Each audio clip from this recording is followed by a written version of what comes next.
Hello fellow gamers, KevinJ 2010 here giving you the first ever KevinJ review. Hopefully I can keep up with this series. Anyway, so the first game I'd like to review is Fire Emblem Awakening for the 3DS. I am a huge Fire Emblem fan, and this game was not only a fantastic title in the series, it reignited the series after the mediocrity of Radiant Dawn and Shadow Dragon. This game is debatably the new best in the series due to its understanding of the original Fire Emblem framework, amazing updates to the series, and a fantastic story. But before we get talking about Fire Emblem Awakening, I feel as if this series is still lacking a true following. For those who haven't played Fire Emblem, here is a quick explanation of the series.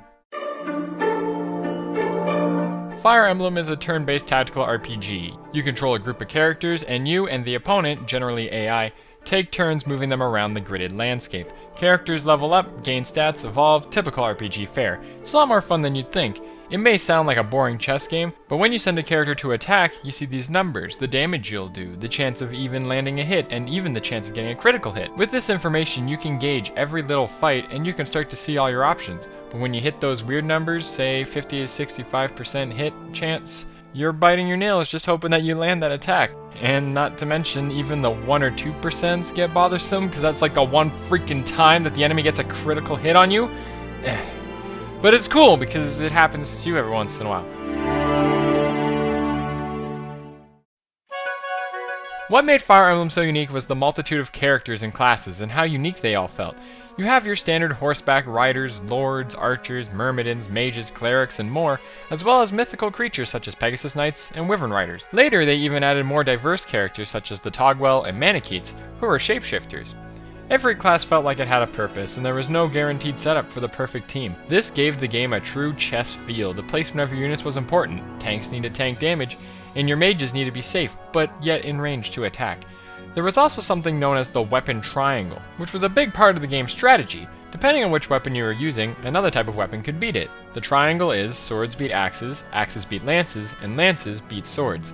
This was a big factor when managing your team, since you couldn't just pick all sword wielders, since you'd have a hard time with all the lance wielders.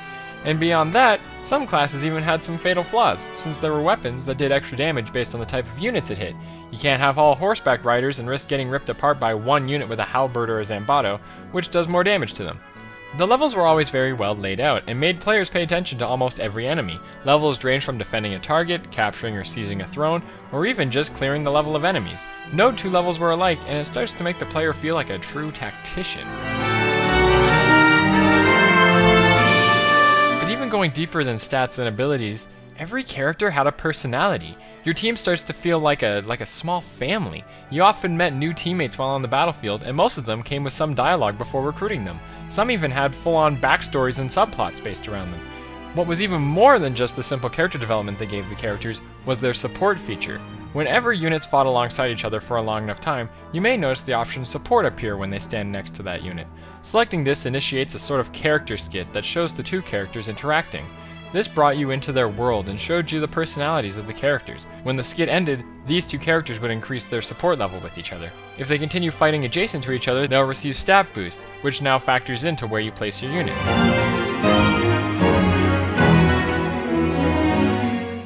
But the biggest kicker by far in the series was the deaths. If a character was defeated in battle, they were gone for good, with the exception of story-driven characters, where they more or less retire and will only appear in cutscenes from then on. Still kept the same effect. This made all the training, all the support conversations, all the time you spent with the character lost in an instant.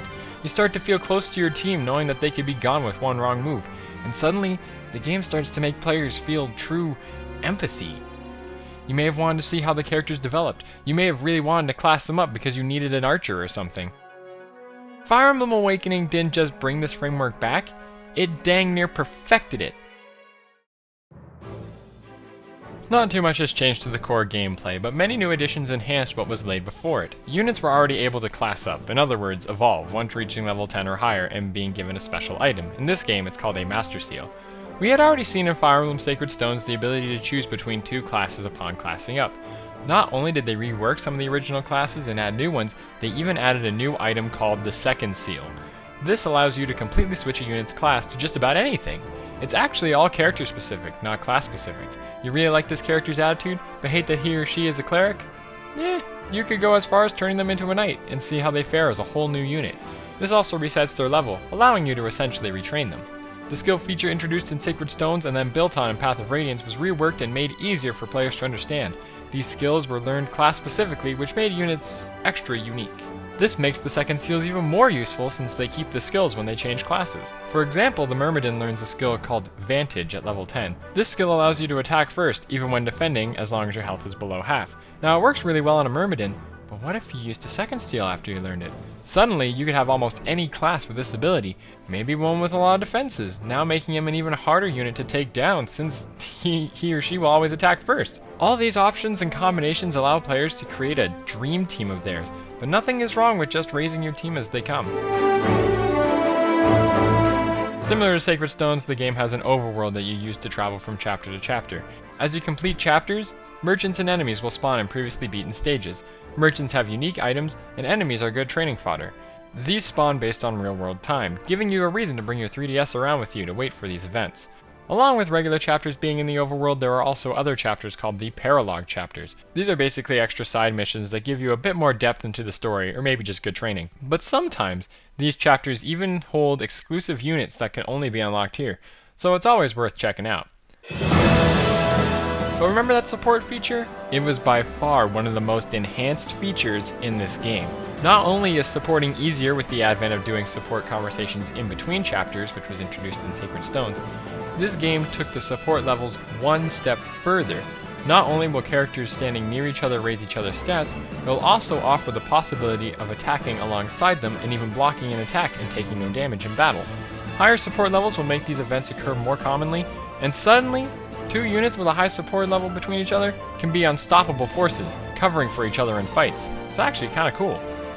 In previous games there was also something known as a rescue option that allows a unit to pick up an adjacent unit and carry it around with them at the cost of some lowered stats. In this game, they replaced it with a pair up option, which basically makes two units become one. One is only in the front taking hits, making the other one completely safe, but you can now switch them out on the go, and essentially act like one unit is always standing next to the other. This increases stats, and every battle will increase the chances of a support conversation later. This is indicated by a heart appearing above them briefly after a battle. But that's not the only thing to change to the support feature, or rather, the only thing that makes the support feature extra cool. This game has a time travel centered story, and with that comes babies. Future babies! That's right, for once, supporting is the focus point for getting more teammates. Just about every single female character has a whole Paralog chapter dedicated to meeting their son or daughter. Now you'd think that you have to match them up with the right person, but you don't even have to do that! You can match them up with just about any male character that can already have a support conversation with them, which leaves openings for a multitude of pairings for your dream fanfiction. You want the stern, quiet thief type to fall in love with the cute bubbly girl? Heck yeah, you can do it! Happened in my game. Girls will squee everywhere as their favorite characters shyly ask the other's hand in marriage, all to unlock a brand new ally from the future. And even who you match them up with is still pretty cool, because the father will pass on one of his skills to his son or daughter, which can lead into some pretty cool combinations. And these characters you meet are still very unique, and not just slapped together as you'd expect from such a large cast. One of them, Owain, actually has like Tourette's or something, and that makes him yell out the titles of Fire Emblem games. It's funny and it's unique. Speaking of past Fire Emblem games, many characters return in this game. Through DLC and 3DS Spot Pass, you can unlock many fan-favorite Fire Emblem characters. Sure, they don't necessarily look or fight the same as they did previously, but they are there, and it's pretty nostalgic for a fan like myself. You can also collect their heroic weapons throughout the game, just to pay even more homage to their existence. A nice touch nonetheless. Fire Emblem Awakening truly hit the nail on the head for making an amazing title. But what would a Fire Emblem game be without a fantastic story? Well, it wouldn't be a Fire Emblem game, and this game has a fantastic story hands down. As I mentioned, a lot of it is based on time travel, but there are many other subplots throughout the game. I'll keep the spoilers to a minimum. Similar to most medieval and mythical-centric games, the story revolves around kings and queens, collecting armies, and fighting rivaling countries who may be doing questionable evil things. If there's one thing this game does right though, is having villains you just love to hate. Sinister mocking laughs as they threaten to execute allies, cowardly running away to be fought in later chapters, all building up to a demonic underlying plot twist you have to see to believe. Not to mention, this game has outstanding cutscenes. It's hard to believe how powerful the 3DS is. They tried to hybrid the 2D cartoon style of the original Fire Emblem games with the 3D styles of the Radiance games, and it works very well, up there with the Tales of series with its 3D anime look. Even the lesser fleshed out cutscenes are still very well done, with full 3D backdrops and characters finally visibly interacting. Sure, it may not be a huge step up for most gamers, I mean, Tales of the Abyss is on the 3DS too, but for the series, it's nice to see it on the ball.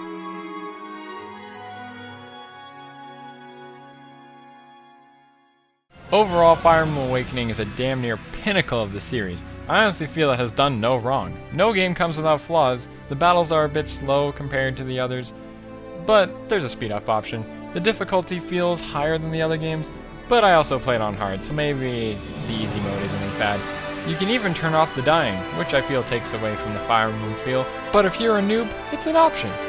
The 3D is also done quite well, and since it's not too action-packed, I actually feel like leaving it on.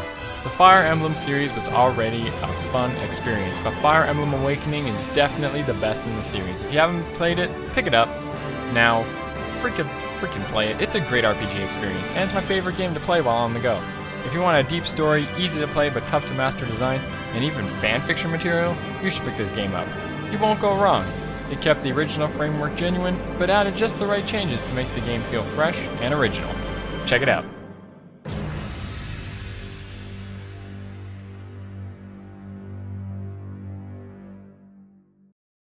Hey guys, thank you so much for watching the review. But seriously, like, this is the first review on this channel. I was a little nervous about it, but I actually liked how it came out, so thank you so much for watching.